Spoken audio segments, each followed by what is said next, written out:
যারা দাজ্জালকে প্রমোট করে তাদের ভালোবাসা অন্তরের মধ্যে রাখলাম, তাদের জন্য রাত জেগে খেলা দেখলাম, আর রাসূলের ভালোবাসায় একটা বার, আল্লাহর ভালোবাসায় একটা বার একটা দিনে মসজিদে আসতে পারি না।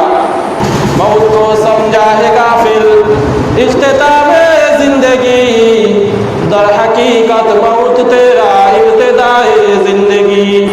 মুসলমানের সন্তান হয়ে ওই ইহুদি খ্রিস্টানদের সাপোর্ট করো, রাত 4টা বাজে উঠে, গভীর রাতের বেলায় উঠে তাহাজ্জুদের সময়, যেই সময় আল্লাহ পাক রব্বুল আলামিনের দরবারে 2 রাকাত নামাজ পড়ে আল্লাহ রব্বুল আলামিনের দরবারে দোয়া করার কথা ছিল, ওই সময় তুমি একজন ইহুদির ভালোবাসায় আসক্ত হয়ে, একজন ইহুদির, একজন খ্রিস্টানের প্রেমে পাগল হয়ে তুমি ওই রাত 4টা বাজে 3টা বাজে উঠে তার খেলা দেখতে যাও, একটা বারও কি আল্লাহ রব্বুল আলামিনের কথা চিন্তা করলা না?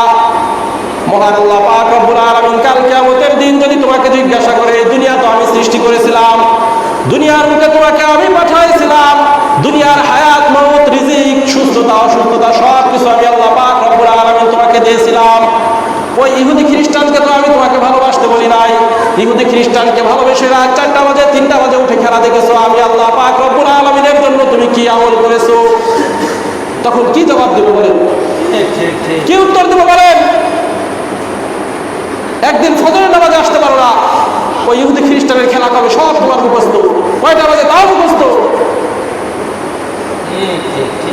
দুঃখের ব্যাপার এই যে যাদের পাগল, যাদের ভালোবাসা, এগুলো কেন বলি দেখেন, এদের সম্পর্কে তো আমরা অনেকেই জানি না। এই যে খেলা চলতেছে ফুটবল খেলা, এই ফুটবল খেলার বড় বড় কয়েকটা খেলোয়াড় আছে, কয়েকটা নাম বলি, সবগুলো বলবো না। আর্জেন্টিনার প্লেয়ার আছে মেসি, নেইমার, ব্রাজিলের প্লেয়ার, এদের সম্পর্কে একটু বলি। প্রথমত নেইমার এই লোক কি করে নাই, বিবাহ করে নাই, অথচ সে 4টা সন্তানের বাবা, তার কোনো কিনা স্ত্রী নাই, সে 4 সন্তানের বাবা কিভাবে হইল বলেন? যারা সন্তান তৈরি করেছে, যারা সন্তান তৈরি করার ফ্যাক্টরি হচ্ছে এগুলো। আর এদের ভালোবাসা অন্তরের মধ্যে, নেটের মধ্যে এক একজনের পোস্ট দেয় কি, নেইমার আমার বস, নেইমার আমার আইডল, এই ধরনের বিভিন্ন ধরনের পোস্ট। দুঃখের ব্যাপার, আফসোসের ব্যাপার, মুসলমানের সন্তান আজকে এই সমস্ত ইহুদি খ্রিস্টানের পাগল। এই নেইমার এবং মেসি, ওদের হাতের মধ্যে এখানে দেখবেন, নেইমারের এইখানে আর মেসির এইখানে, এটার মধ্যে এখনই গিয়ে সার্চ দিয়ে দেখবেন, মেসির এইখানে, নেইমারের এইখানে এক চোখের একটা ছবি দেখবেন, ট্যাটু আঁকা, ট্যাটু, এক চোখের ট্যাটু। এগুলো কিসের প্রমোট করে ওরা জানেন? মাসিহুদ দাজ্জাল। এই দাজ্জালের এক চোখ হবে, কিয়ামতের পূর্বে এই মাসিহুদ দাজ্জাল আগমন করবে। রাসূল পাক সাল্লাল্লাহু আলাইহি ওয়াসাল্লাম বর্ণনা করে গিয়েছেন, কিয়ামতের পূর্বে আসবে দাজ্জাল। আসার পূর্বে কিয়ামতের মধ্যে কি বলে, দুনিয়ার বুকে এই এক চোখের সরাসরি হবে, যেখানে সেখানে এক চোখ, মানে এক চোখের প্রমোট করা হবে। মানুষের কাছে এই এক চোখ বেশি কিছু মনে হবে না। আজকাল দোকানের মধ্যে দেখবেন ওই যে এক চোখের একটা চকলেট পাওয়া যায়, দেখছেন? অনেকে দেখছেন এক চোখ দিয়ে চকলেট বানায়। এই যে কিছুদিন আগে শুনলাম ভারতের নাকি এক মুভি, এক ছবি তৈরি করেছে এক চোখ দিয়ে, এক চোখ কানা আর এক চোখ। এগুলো হচ্ছে দাজ্জালকে প্রমোট করতেছে। মানে কিয়ামতের পূর্বে মানুষের কাছে এই একটা চোখকে এমনভাবে উদ্ভাবন করবে, এমনভাবে পেশ করবে যে মানুষের কাছে এক চোখকে আর বেশি কিছু গুরুত্বপূর্ণ মনে হবে না। ওই যে দাজ্জালের যে এক চোখ থাকবে এটা তারা ভুলে যাবে। তো এই মেসি এবং নেইমার ওরা হচ্ছে দাজ্জালকে প্রমোট করতেছে, আর তোমার ভালোবাসা তার অন্তরের মধ্যে নিয়ে তুমি ঘুরতেছো, আবার নিজেকে মুসলমান বলে দাবি করো। এরপরে আরেক প্লেয়ার আছে রোনালদো। এই লোকের কোনো স্ত্রী নাই, অথচ তার সন্তান কয়টা? 5টা। কয়টা? মাত্র 5টা সন্তান, তার কোনো স্ত্রী নাই। আরেক প্লেয়ার আছে দীপাল রাখি, দীপাল। এই লোকের কোনো স্ত্রী নাই, 2 সন্তানের বাবা। এগুলোর ভালোবাসা আমাদের অন্তরের মধ্যে নিয়ে আমরা ঘোরাফেরা করি। আমি মুসলমানের বাচ্চা হয়ে লজ্জা করা উচিত নিজেকে মুসলমান পরিচয় দেওয়ার পূর্বে।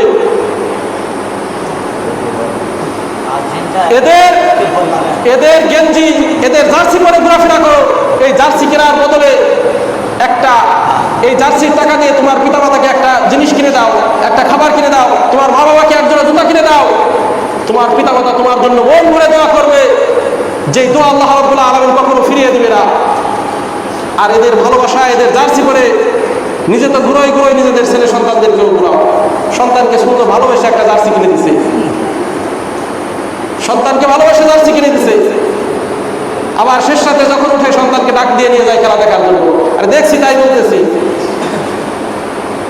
অথচ বক্তব্যে পাঠাইতে গেলে তার কষ্ট বাঁধে, নামাজে পাঠাইতে গেলে তার কষ্ট বাঁধে, মনে থাকে না। নিজে বাবা হয়ে এই ইহুদি খ্রিস্টানের ভালোবাসা অন্তরের মধ্যে পয়দা করে দিতেছো তুমি। এর জন্য কাল কিয়ামতের দিন তুমি দায়ী থাকবে, তোমাকে কাল কিয়ামতের দিন ধরা হবে। এজন্য আমাদের অন্তরে ভালোবাসা থাকবে কার? মানুষের ভালোবাসা অন্তরের মধ্যে থাকবে যতক্ষণ পর্যন্ত ওই লোকটা আমার রব আল্লাহ রাব্বুল আলামিনের ভালোবাসা তার অন্তরের মধ্যে থাকবে, আল্লাহ রাব্বুল আলামিন এবং রাসূল পাক সাল্লাল্লাহু আলাইহি ওয়াসাল্লামের তরিকা যতক্ষণ পর্যন্ত তার মধ্যে থাকবে ততক্ষণ পর্যন্ত আমি তাকে ভালোবাসবো। আজকে ওদের ভালোবাসায় গেঞ্জি করো, ওদের স্টাইলে চুল কাটো, ওদের মতো চলাফেরা করার চেষ্টা করো। রাসূলের ভালোবাসায় কি তোমার মুখে দাড়ি উঠতে পারে না? দাড়িটা কি রাখতে পারে না? রাসূলের ভালোবাসায় টুপিটাকে মাথায় দিতে পারো না? এই সুন্নতি লিবাসের পোশাক তুমি পরতে পারো না? এটা কি রাসূলের প্রতি ভালোবাসা? মুসলমানের সন্তান আজকে বড় আফসোসের সাথে কথাগুলো বলতে হয়। সারা বাংলাদেশের মধ্যে আজকে এই ধরনের ইহুদি খ্রিস্টানের পতাকা উঠতেছে। তো ঢাকার কিছু আলেম ওলামায়ে কেরাম চিন্তা করলো যে ইহুদি খ্রিস্টানের পতাকা উঠতেছে, লা ইলাহা ইল্লাল্লাহ মুহাম্মাদুর রাসূলুল্লাহ লিখে ঢাকার বিভিন্ন ফ্লাইওভারের মধ্যে এগুলো তারা কি করছে, টানিয়ে দিয়েছে। রাতের বেলা দেখে সবগুলোকে যেন খুলে নিয়ে সব পুরাই ফেলছে। তো তোমার যদি ওই সমস্ত ভিন দেশীয় পতাকা টানানোর স্বাধীনতা যদি তোমার থাকে, আমি মুসলমান হিসেবে আমারও তো কালিমার পতাকা উড়ানোর স্বাধীনতা থাকা উচিত কিনা বলেন? তো আমি উড়াইলে সেটা নামিয়ে ফেলো, অন্যান্য দেশের গুলো নামাও না কেন? এক পতাকা বিক্রেতা সে পতাকা বিক্রি করতেছে, এক পুলিশ গিয়ে তাকে জিজ্ঞাসা করতেছে তোমার কাছে কি ইরানের পতাকা আছে নাকি? বলতেছে আছে।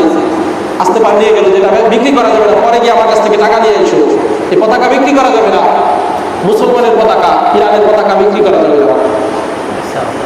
আর আমরা মুসলমানের বাচ্চা ওদের পতাকা উড়াই। ওরা মুসলিম দেশকে ঢোল দেয় আর নিজে ফালায় উঠি, লাভ দিয়ে উঠি। কোন স্তরে গিয়ে আমরা পৌঁছেছি একটা বার চিন্তা করে দেখি। আবার নিজেদেরকে মুসলমান বলে দাবি করি, যারা দাজ্জালকে প্রমোট করে তাদের ভালোবাসা অন্তরের মধ্যে রাখলাম, তাদের জন্য রাত জেগে খেলা দেখলাম। আর রাসূলের ভালোবাসায় একটা বার, আল্লাহর ভালোবাসায় একটা বার একটা দিনে মসজিদে আসতে পারি না। রাসূলের ভালোবাসায় একদিন ফজরের নামাজে আসতে পারি না, আল্লাহর ভালোবাসায় একদিন ফজরের নামাজে আসতে পারি না, ইশারের নামাজে আসতে পারি না। আমার মতো কপাল পোড়া, আমার মতো দুর্ভাগা হতভাগা আর কেউ হতে পারে না আল্লাহর জমিনে। এইভাবে যদি আমার আপনার জীবন চলতে চায়, আল্লাহ না করুক বেঈমান হয়ে মরার সম্ভাবনা রয়েছে। কারণ আল মারউ মা মান আহাব্বা, আগে হাদিস বলেছি, যে জাতি যার অনুসরণ করবে, যে যাকে ভালোবাসবে, কাল কিয়ামতের দিন তার সাথে তার হাসর নাসর হবে। কাজে আমার ভালোবাসা কোন পর্যায়ের, আমি কাকে ভালোবাসবো, কাকে মহব্বত করব, এটা আমার বিষয়।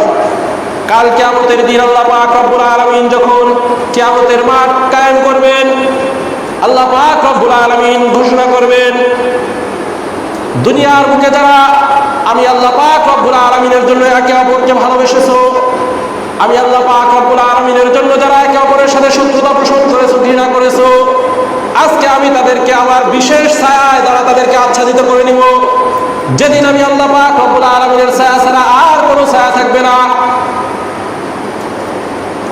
অর্থাৎ আমি দুনিয়ার বুকে যদি এই সমস্ত ইহুদি খ্রিস্টানদেরকে যদি খোদাদ্রোহী হওয়ার কারণে, ইহুদি খ্রিস্টান হওয়ার কারণে, দাজ্জালের প্রমোটকারী হওয়ার কারণে যদি তাদেরকে আমি ঘৃণা করি, কাল কিয়ামতের দিন আল্লাহ পাক রব্বুল আলামিনের ওই আরশ আজিমের নিচে, ওই ছায়ার নিচে আমি আর আপনি থাকতে পারবো। আবার যদি দুনিয়ার বুকে কোনো আলেম ওলামা হক্কানি পীর মাশায়েখ আল্লাহর ওলিদেরকে যদি আমি আল্লাহ রাব্বুল আলামিনের জন্য যদি ভালোবাসি, রাসূল পাক সাল্লাল্লাহু আলাইহি ওয়াসাল্লামের জন্য যদি ভালোবাসি, কাল কিয়ামতের দিন ওই আরশ আজিমের নিচে ওই ছায়ার মধ্যে আমি আর আপনি থাকতে পারবো। এজন্য ডিসিশন আপনার, জীবন আপনার, চিন্তা ভাবনাও আপনার। কাকে ভালোবাসবেন? ইহুদি খ্রিস্টানদেরকে না মহান আল্লাহ পাক রব্বুল আলামিনকে, যিনি আমার হায়াতের মালিক, যিনি আমার মওতের মালিক, যিনি আমার কল্যাণ অকল্যাণ সব কিছুর মালিক, মৃত্যুর পরেও যিনি আমার পথ প্রদর্শনকারী। বারবার একটা কথাই বলি, মৃত্যুর সময় কার কখন কেউ জানি না। মওত কো সমঝা হে গাফিল ইখতিতামে জিন্দেগি, দর হकीकत मौत तेरा इब्तिदाए जिंदगी। मौत को समझा है गाफिल मौत तेरा इब्तिदाए जिंदगी। উদাসীন গাফেল ব্যক্তি মনে করে মৃত্যুর মাধ্যমে জীবন শেষ, আমার জীবন শেষ হয়ে যাবে, মৃত্যুবরণ করলে আর কোনো কিছুই হবে না। দর হাকিকত মৌত তেরা ইবতিদায়ে জিন্দেগি, মূলত আসল কথা হচ্ছে মৃত্যুর মাধ্যমে তোমার আসল জিন্দেগি, আসল জীবনের সূচনা হয়। मौत को मत दूर समझो, मौत है हर दम करीब, तुमको मोहलत ना देगी लब हिलाने आए गरीब। মৃত্যুকে তোমরা দূরে মনে করো না, মৃত্যু সদা সর্বদা তোমার নিকটেই থাকে। মৃত্যু যখন আসবে তোমাকে এই ঠোঁট নাড়ানোর সুযোগ পর্যন্ত তোমাকে দেবে না। এই ঠোঁটটা নাড়াবা, এক ঢোক তাকে গলার মধ্যে একটা ঢোক গিলবা, এই গিলার শুরুটা মৃত্যু তোমাকে দিবে না। আল্লাহ রাব্বুল আলামিন আমাদের সকলকে সঠিক বুঝ দান করুন। যেভাবে চললে, যাদেরকে ভালোবাসলে, হাক্কানি পীর মাশায়েখদেরকে ভালোবাসলে আল্লাহ পাক রব্বুল আলামিনের ভালোবাসা পাওয়া যাবে। এদের মাধ্যমে হাক্কানি উলামায়ে কেরামদেরকে ভালোবাসলে আল্লাহ রাব্বুল আলামিনের ভালোবাসা পাওয়া যায়। এদের সাথে চলার, ভালোবাসার তৌফিক